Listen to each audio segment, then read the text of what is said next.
30% happier in 30 days. How a leading psychiatrist says you can do just that after this.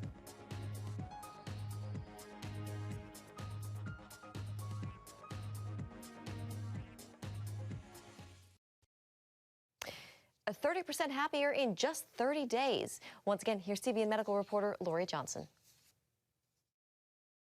The COVID-19 pandemic sent mental health crises through the roof. Adult depression tripled, while that plus anxiety disorders among children more than doubled. Well, Americans are the unhappiest they have been since the Great Depression. Psychiatrist Daniel Amen says it doesn't have to be that way. With the right strategies, you can learn to be happier in a short period of time. After studying more than 200,000 brain scans, he discovered neuroscience techniques that can lead to increased happiness. He then tested them on his patients and found an average 32% improvement after 1 month.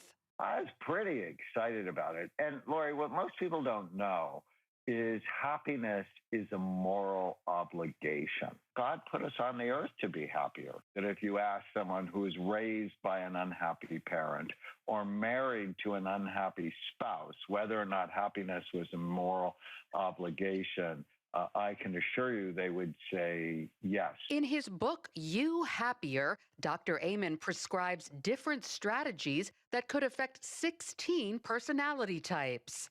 They're balanced people. Almost anything will make them happy. Spontaneous people who need novelty. Persistent people who need routine and hate surprises. They're sensitive people, and they got hurt the worst in the pandemic because they need other people and they need connection. And then there are cautious people who need to feel safe. Dr. Amen says improving happiness involves boosting brain health, which means limiting junk food. So the foods that people have been reaching for to feel better during the pandemic, of course, and before, can actually make your mood worse in the long run? Right. We reach for things that help us feel better now, but not later. Same goes for alcohol.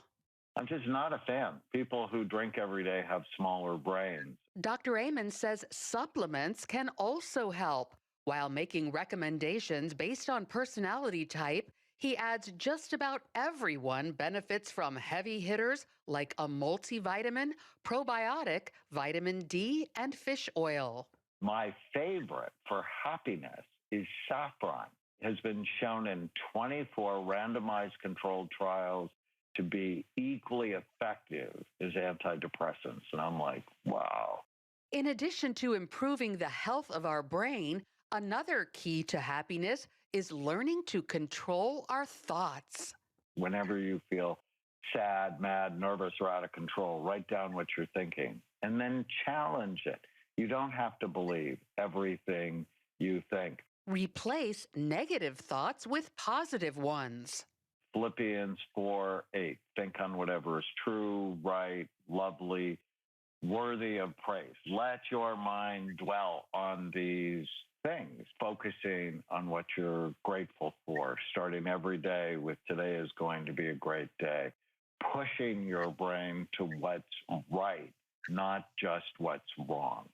Notice what you like about other people more than what you don't. Dr. Amen recommends limiting time online, pointing to research showing social media increases suicide risk in teenage girls, which he believes could be just the tip of the iceberg. I think it's very important for parents to supervise the feeds that go into their children's brains, and we should supervise them for ourselves.